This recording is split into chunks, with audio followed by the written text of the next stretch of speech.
The house was dead silent, smelling faintly of cinnamon and utter betrayal. While most families were carving turkeys and arguing over politics, I was sitting on the kitchen floor, completely abandoned. My parents traded our family holiday for my sister's high school party. But then, the front door violently rattled. If you looked at our family Christmas cards, you would think we were the picture of suburban perfection. My parents, Susan and Rylan, always positioned my younger sister Madison front and center. I was usually off to the side, smiling dutifully, the reliable older sister who never caused a fuss.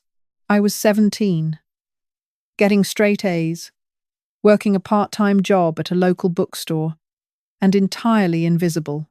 Madison, at 16, was a varsity cheerleader, an aspiring influencer, and the undeniable center of my parents' universe. The trouble started on the Tuesday before Thanksgiving. For weeks, I had been the one planning our family dinner. I had gone grocery shopping, prepped the pie crusts from scratch, and even bought a beautiful 20-pound turkey. Thanksgiving was the one day a year I felt a genuine connection with my family, or at least, the memory of one. We used to play board games, watch the parade, and cook together. I desperately wanted that back. But Madison had other plans. She had recently been initiated into a wealthy, popular clique at her high school, and she had convinced my parents to rent a luxury cabin up in the mountains for a massive Friendsgiving blowout. Originally, the deal was that Madison would go with her friends and 2 other chaperoning parents, while my parents and I would stay home for our traditional holiday. Then, on Wednesday evening, the bottom fell out. I was in the kitchen, carefully chopping celery and onions for the stuffing, when my mother rushed in. She wasn't wearing her usual apron. She was pulling a sleek, rolling suitcase behind her. My dad followed closely, looking everywhere but at me. "Carmen, honey, there's been a slight change of plans," my mom said, her voice breathless and entirely unapologetic. "Mrs. Kensington pulled her back out this morning, and the other chaperone, Mr. Davis, had a family emergency. Madison is absolutely hysterical. If we don't step in to chaperone the cabin, the whole weekend is ruined." I stopped chopping. The knife felt heavy in my hand. "Wait, you're leaving? Tonight? Tomorrow is Thanksgiving." I know. My mom waved a perfectly manicured hand, dismissing my entirely valid shock. "But you're 17. You're practically an adult. You don't need us hovering over you to eat turkey. You have all the food you need here, and we'll leave you some cash. You can have a cozy day to yourself. Catch up on your reading." "Mum, I bought a 20-pound turkey," I said, my voice trembling. "I've been prepping for 3 days. We were supposed to spend tomorrow together." My dad finally spoke up, shifting uncomfortably from foot to foot. "Carmen, please try to understand. Madison is at a crucial point socially. If this party falls apart, it's social suicide for her. You're the strong one. You always understand. That was their favorite weapon. You're the strong one. It was their code for, you're the one we can neglect without consequences." Just then, Madison swept into the kitchen, a whirlwind of matching athleisure and entitlement. "Mom, Dad, the Uber XL is literally 2 minutes away. Did you pack the ring lights? If we don't get there before midnight, the content schedule for tomorrow is ruined." She barely glanced at me. "Oh, hey Carmen. Have fun with the bird. You're making Mom and Dad cater your high school party on Thanksgiving," I said, the anger finally bubbling over. "Do you have any idea how selfish that is?" Madison rolled her eyes, scoffing. "Don't be jealous just because you don't have anywhere to be. It's not my fault my friends actually want to do something epic." Before I could fire back, my mother intervened, sharply. "Carmen, enough. Your sister is under a lot of stress. Stop trying to make this about you. Make this about me?" I was standing in a kitchen covered in flour, holding a knife I was using to prep their favorite dishes. The injustice of it was suffocating. I watched in stunned silence as my parents zipped up their coats. My father quickly dropped a $50 bill on the kitchen island, a pathetic consolation prize for abandoning their eldest daughter on a major holiday. "Lock the doors, set the alarm at night, and we'll be back Sunday." my dad muttered, not making eye contact. Within 5 minutes, the front door slammed shut. I stood by the window and watched the heavy SUV pull out of the driveway, its tail lights glowing red in the frosty November air, until they disappeared around the corner. The silence that rushed into the house afterward was deafening. I looked at the mountain of chopped vegetables, the prepped dough, and the massive turkey resting in the fridge. I sank down onto the cold tile floor of the kitchen, pulled my knees to my chest, and cried until my ribs ached. Thanksgiving morning arrived with a bleak, grey sky and a steady flurry of snow. The house was freezing. My dad habitually turned the thermostat down to 60 degrees whenever they went out of town to save money, and I hadn't bothered to turn it back up. I was wrapped in a thick fleece blanket, sitting on the sofa, staring blankly at the television. I didn't cook the 20-pound turkey. There was no point. Instead, I had pulled a small, frozen chicken breast out of the freezer and tossed it in the oven. It felt like an appropriate metaphor for my day. To torture myself, I opened Instagram. Madison's stories were front and center. The first video was a panoramic shot of a stunning 3-story log cabin surrounded by snow-dusted pines. The next was a boomerang of Madison and her friends clinking sparkling cider glasses. But the third slide is what broke my heart all over again. It was a photo of my mom and dad, wearing silly aprons, holding massive platters of charcuterie and roasted vegetables, smiling brightly for the camera. The caption read, "Shout out to the best parents ever for making Friendsgiving literally iconic." They looked so happy. They didn't look like parents who were reluctantly dragged out of their home. They looked like people who were exactly where they wanted to be, basking in the reflected glow of their golden child. I threw my phone onto the opposite end of the couch. By 4 in the afternoon, the sky was already beginning to darken. I pulled my sad, overcooked chicken breast from the oven, sat at the head of our massive 12-person dining table, and ate in total silence. I had never felt so profoundly alone. I wasn't just missing a holiday. I was mourning the realization that I wasn't a priority to the people who were supposed to love me most. I was halfway through my meal when a sudden, thunderous sound shattered the quiet. Bam. Bam. Bam. I jumped, my fork clattering against the porcelain plate. Someone was pounding on the heavy oak of our front door. My heart hammered in my throat. We lived in a quiet suburb, and no one ever showed up unannounced, especially not on Thanksgiving evening during a snowstorm. I crept into the foyer, looking through the frosted glass sidelight. I couldn't make out much. Just a tall, imposing silhouette wearing a heavy overcoat and a flat cap. Bam! Bam! Bam! "Rylan, open this damn door before I freeze to the porch," a gruff, booming voice yelled. I gasped. I knew that voice. It was deep, gravelly, and commanded absolute authority. But it was impossible. I fumbled with the deadbolt and yanked the door open. Standing on the porch, covered in a dusting of snow, was my grandfather, Winston Bennett. Grandpa Winston lived in Florida and despised the cold. He was a retired shipping magnate, a self-made man who was as wealthy as he was uncompromising. More importantly, he and my father hadn't spoken in 3 years. Their falling out had been monumental, something about my father's insufferable financial posturing and lack of spine. Yet, here he was, standing on our porch in Ohio, leaning heavily on his silver-tipped cane. Behind him, idling in the driveway, was a sleek black town car with a driver waiting inside. "Grandpa," I breathed out, completely stunned. Winston's sharp blue eyes, the exact same color as mine, swept over me. He took in my oversized sweater, my tear-stained face, and the empty, dark house behind me. His thick, white eyebrows pulled together in a fierce scowl. "Carmen," he said, his voice softening just a fraction before returning to a low rumble. "Where the hell is your father? And why does this house look like a tomb?" They aren't here," I stammered, stepping aside to let him out of the biting wind. Winston stepped into the foyer, immediately bringing the scent of old spice, expensive leather, and winter air into the stale house. He thumped his cane on the hardwood floor. "Not here? On Thanksgiving? Where did they go?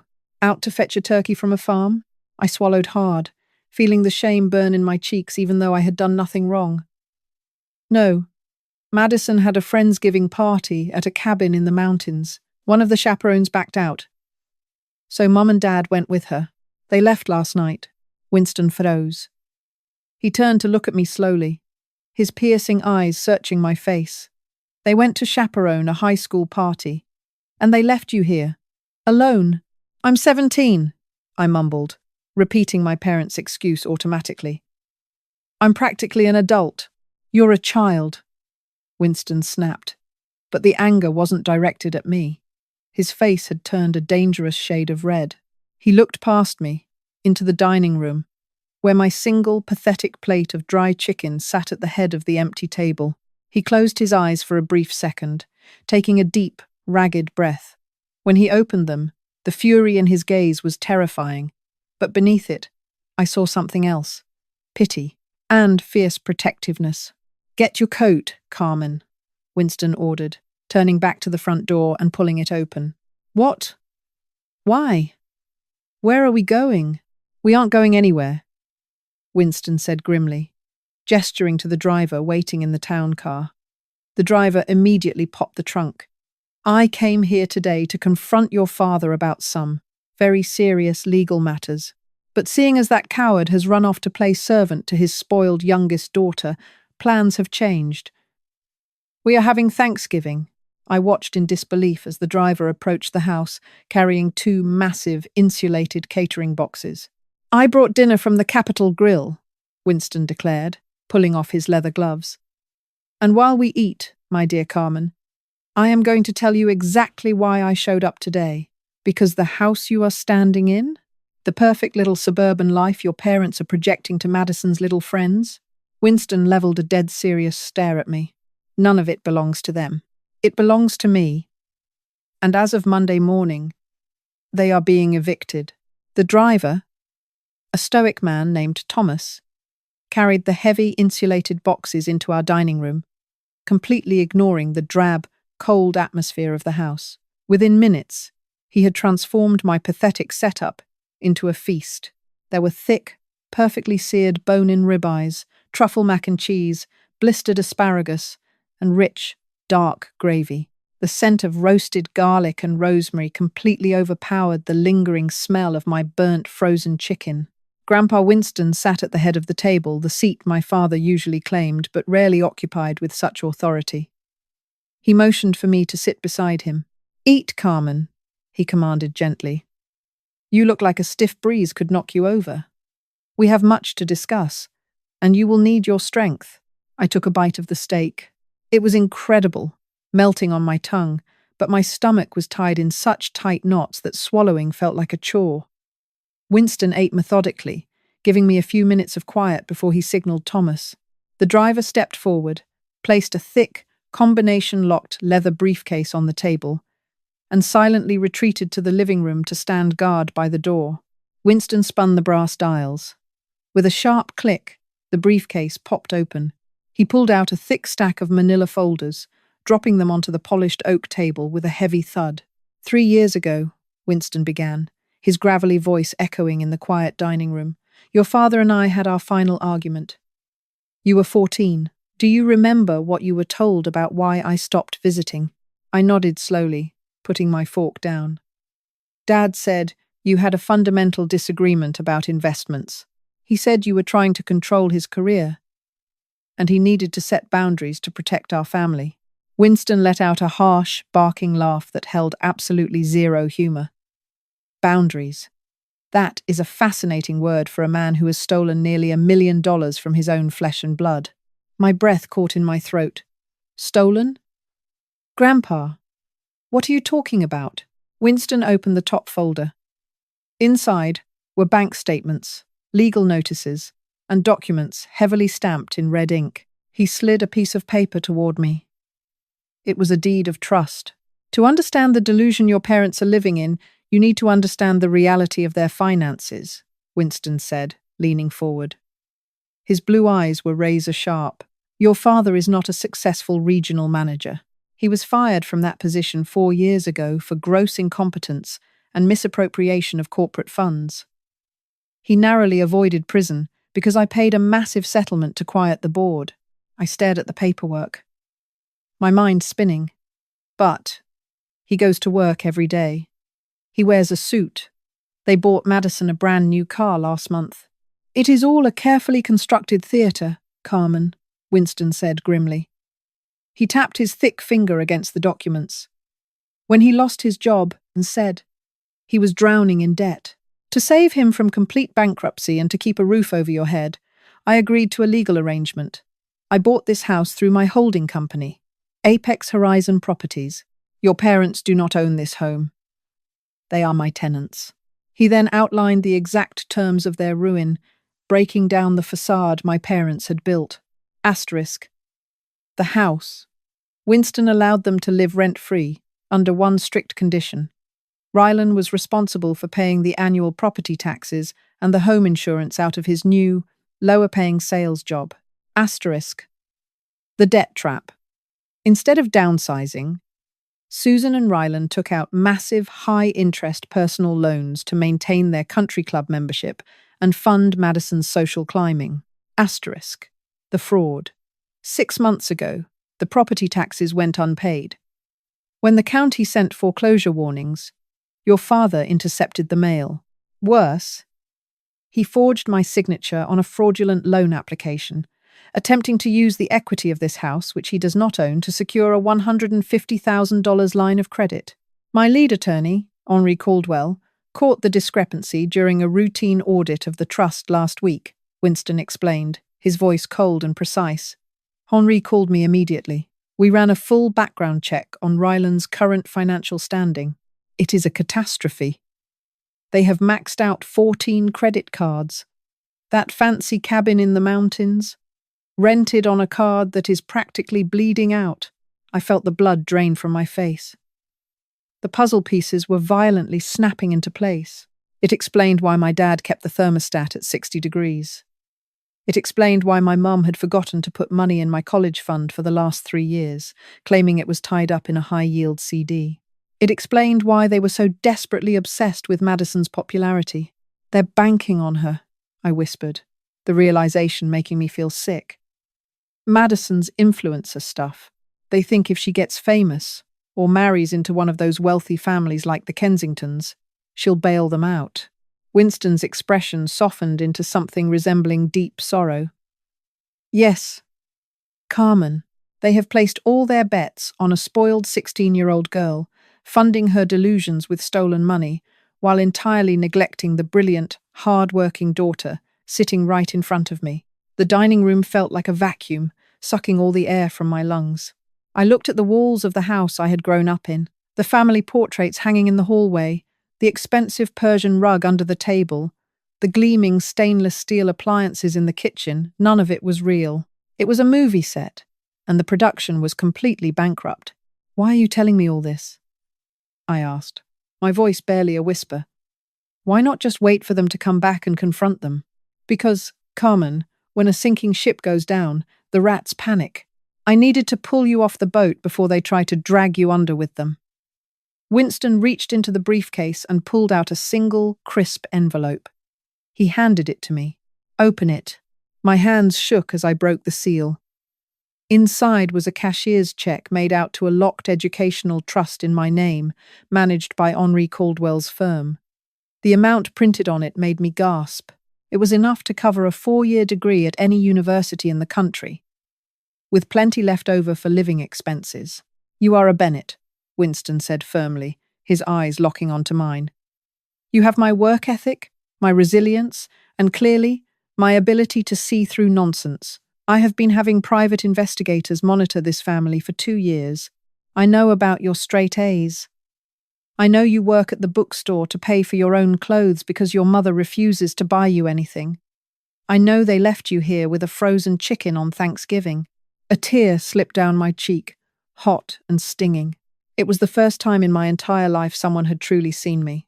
By Monday morning, Henri Caldwell is filing the eviction papers, Winston continued, his tone shifting back to pure business. The local sheriff will be serving them. In addition, I am pressing full criminal charges against your father for wire fraud and forgery. This house will be locked. They're going to lose everything, I realized aloud. They have already lost everything. They just don't know it yet, Winston corrected. Now, you have a choice to make. You can stay here, wait for them to return on Sunday, and be caught in the explosive fallout of a criminal investigation and an eviction. Or you can go upstairs, pack everything that truly belongs to you, and leave with me tonight. You will live at my estate in Florida. You will finish your senior year at a private academy down there, and you will go to college. He leaned back, resting his hands on his silver-tipped cane. But if you come with me, Carmen, you cannot look back. When the hammer falls on Rylan and Susan, you must let it fall. I sat in silence for a long moment. I thought about my mother's dismissive wave as she rolled her suitcase out the door. I thought about my father throwing a $50 bill on the counter like I was a burden he was paying off. I thought about Madison, laughing in a luxury cabin funded by my grandfather's stolen wealth, completely unconcerned about the sister she left behind. They had made their choice. Now, I was making mine. I'll need some boxes, I said, my voice steadying. A slow, proud smile spread across Grandpa Winston's weathered face. He looked at Thomas. Bring in the heavy-duty bags from the trunk. We are moving my granddaughter out. The next 3 hours were a whirlwind of focused, calculated action. Thomas helped me haul heavy contractor bags up the stairs. I moved through my bedroom with a ruthless efficiency I didn't know I possessed. I didn't take any of the cheap furniture my parents had bought me. I only took my clothes, my books, my laptop, and the few keepsakes that actually mattered. Out of morbid curiosity, I walked into Madison's room. It looked like a boutique had exploded. Designer handbags, hundreds of dollars worth of unused makeup, and brand new tags hanging off cocktail dresses littered the floor. My parents had quite literally mortgaged their freedom to buy her affection. I felt a brief pang of pity for her when the money dried up. Her friends at the cabin would vanish faster than snow in July. By 10 p.m., my entire life was packed into the trunk of Winston's town car. I stood in the foyer, zipping up my winter coat. Winston stood beside me, watching as Thomas changed the deadbolt locks on the front and back doors. What happens when they get back on Sunday? I asked, watching the new brass lock click into place. Thomas will leave the new key hidden under the mat, Winston said smoothly. They will be able to enter the house, but they will find it very different from how they left it. And waiting for them on the dining room table will be a comprehensive legal dossier from Henri Caldwell, detailing exactly how much trouble they are in, alongside their formal eviction notice. Winston turned to me, his expression softening. Are you ready, Carmen? I looked around the dark, cold foyer one last time. It didn't feel like a home anymore. It felt like a crime scene. Yes, I said, stepping out onto the snowy porch. I'm ready to go home. The transition from a freezing, miserable Ohio suburb to the sun-drenched coast of Palm Beach, Florida, felt like stepping onto another planet. Grandpa Winston didn't just drive me away from that house, he flew me out on a private charter. By Friday afternoon, I was unpacking my few belongings in a massive, airy guest suite overlooking the Atlantic Ocean. For the first time in my life, I wasn't cold, I wasn't hungry, and I wasn't entirely alone. But the real reckoning was scheduled for Sunday. At 1 p.m., Winston called me into his expansive, mahogany-paneled home office. His lead attorney, Henri Caldwell, a sharp-eyed man in a tailored grey suit, was sitting across from him. On the massive desk sat an iPad Pro, its screen split into 4 different camera angles. When I purchased that property through Apex Horizon, I had discrete security cameras installed at the entrances and in the main living areas, Winston explained, his voice low and steady. As a landlord, it is standard procedure to monitor a distressed asset. I thought you might want to see the finale of their little charade. I pulled up a leather chair and stared at the screen. My heart hammered against my ribs. At exactly 1:45 p.m., the familiar silver SUV pulled into the snowy Ohio driveway. The camera feed provided crystal clear audio. The doors popped open, and Madison stepped out first. She was wearing a designer ski jacket, aggressively typing on her phone, her face twisted in a petulant scowl. "I literally cannot believe there was no high-speed Wi-Fi," Madison complained, her voice echoing in the cold air. "My engagement rate tanked this weekend. You guys promised this cabin was influencer ready." My mother, Susan, followed, dragging her rolling suitcase through the slush. "We did our best, sweetie. You still got those gorgeous pictures by the fireplace. And Mrs. Kensington texted me to say the charcuterie board was stunning." Rylan, my father, trudged behind them, looking exhausted and visibly stressed. He dropped the bags on the porch and fumbled with his keychain. He slid his key into the deadbolt. It wouldn't turn. "Damn it," he muttered, trying again. He rattled the handle violently. "The lock is jammed." "Well, fix it, Rylan. It's freezing out here." Susan snapped, pulling her scarf tighter. Rylan kicked the door in frustration.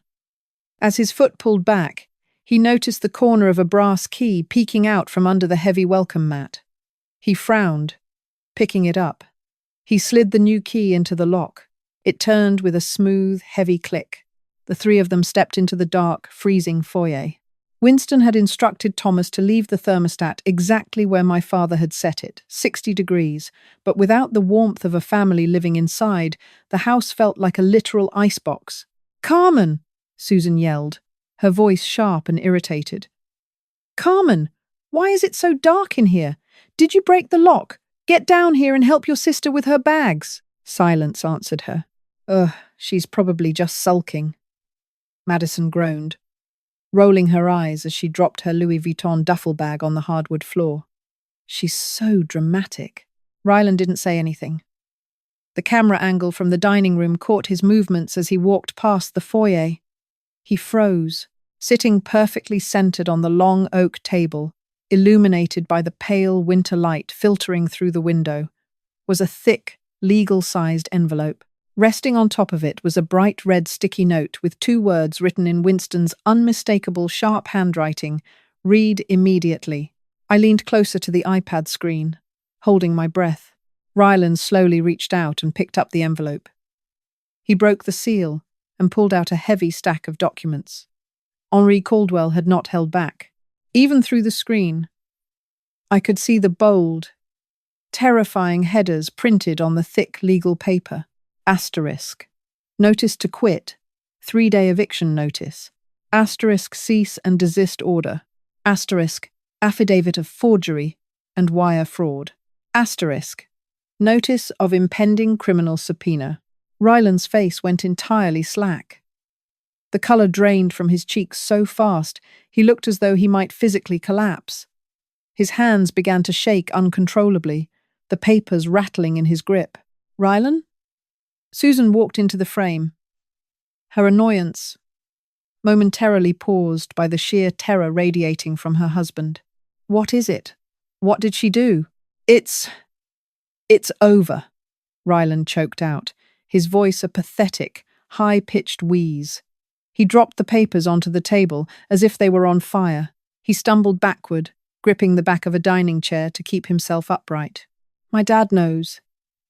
He knows everything." Susan snatched the papers off the table. Her eyes darted back and forth as she read the bold print. "Eviction? Fraud? Rylan, what does this mean? He can't evict us. This is our house."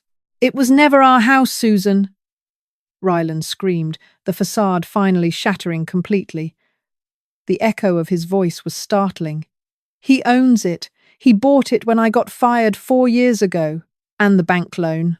The one I took out to pay for Madison's car and the country club. I forged his signature on the deed to get the money." Madison, who had been ignoring them in favour of her phone, suddenly looked up, her face a mask of utter confusion. "Wait, what are you talking about?" "We're poor? We are worse than poor, Madison," Rylan sobbed, burying his face in his hands. "I'm going to federal prison." Susan let out a piercing shriek. It wasn't a cry of concern for her husband's freedom. It was the visceral, agonizing scream of a narcissist, realizing her social standing had just been violently executed. She threw the papers down and frantically looked around the room. "Carmen!" Susan shrieked, her voice laced with a sudden, desperate panic. "Carmen, where are you?" She bolted up the stairs. Winston tapped the screen, switching to the hallway camera. She stood frozen in the doorway. The camera captured the interior of my room. It was completely barren. The bed was stripped to the mattress. My desk was cleared. My closet doors were open, revealing nothing but empty wooden hangers swinging gently in the draft. "She's gone," Susan whispered, her hands pulling at her hair. "The little brat left us." Downstairs, Ryland's cell phone began to ring. In the sunroom in Florida, Winston placed his own phone on the desk and pressed the speaker button. He had timed it perfectly. On the iPad, we watched Ryland fumble for his phone, his eyes widening as he saw the caller ID. He answered it with trembling hands, putting it on speaker so Susan, who was rushing back down the stairs, could hear. "Dad," Ryland pleaded, his voice cracking. "Dad, please. You can't do this.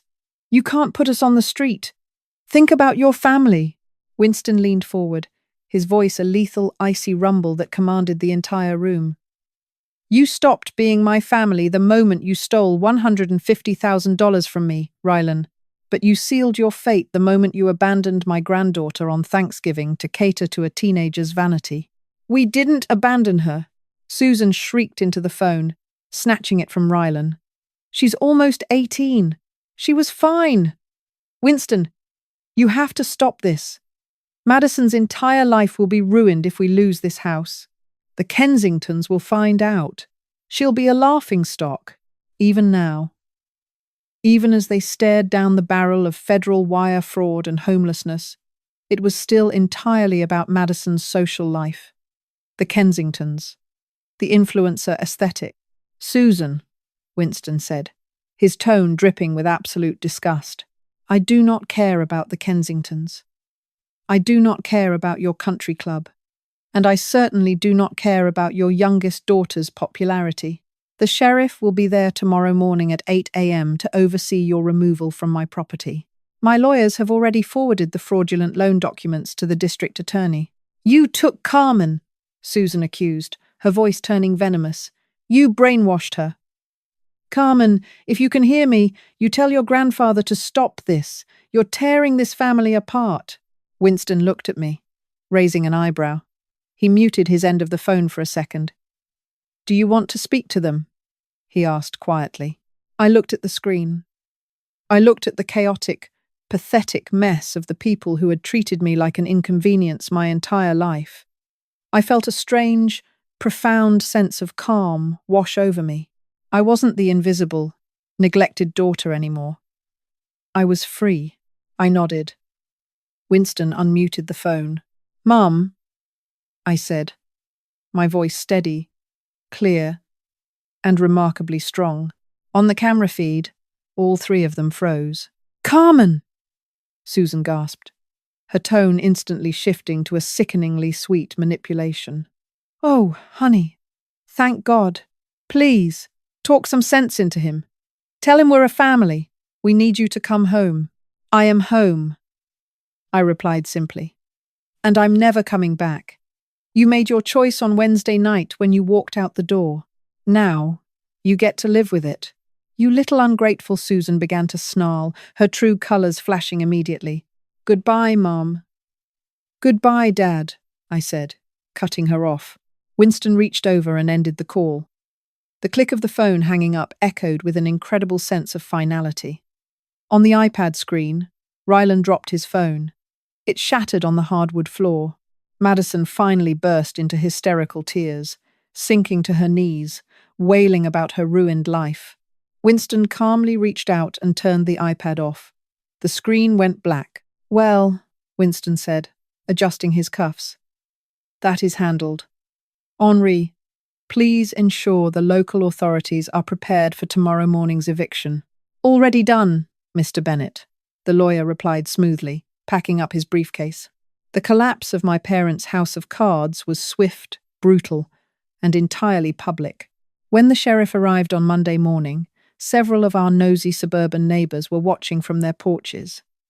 By Tuesday, the gossip had spread through Madison's high school like wildfire.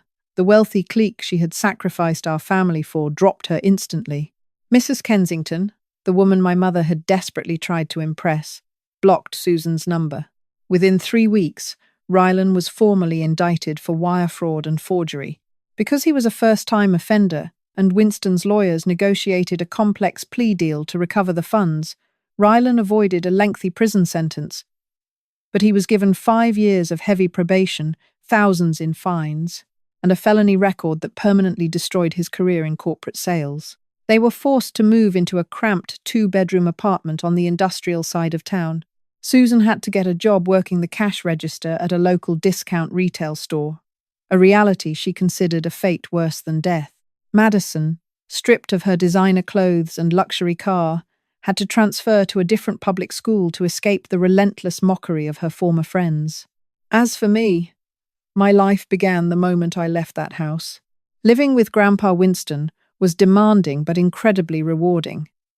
He was strict, but he was fair, and most importantly, he actually cared. He paid attention to my grades, asked my opinions on the books I read, and treated me like a human being with a future. I transferred to an excellent private academy for my senior year. Without the constant anxiety of living as a ghost in my own home, my grades skyrocketed even further. By the time spring rolled around, I had been accepted into a top-tier university, fully funded by the educational trust Winston had established for me. On my 18th birthday, Winston and I sat on the patio of his Florida estate, looking out over the water. We were eating steak from a high-end grill, a quiet nod to our Thanksgiving dinner. "You did well, Carmen," he said, raising a glass of sparkling water toward me. "You survived them, and you built yourself." I smiled, clinking my glass against his. I had a little help from a ghost who showed up on my porch. I never spoke to my parents again. They tried to reach out a few times, sending pathetic, passive-aggressive emails through Henri Caldwell, begging they had chosen their golden child, and they were welcome to the life they had built together. I was too busy building my own.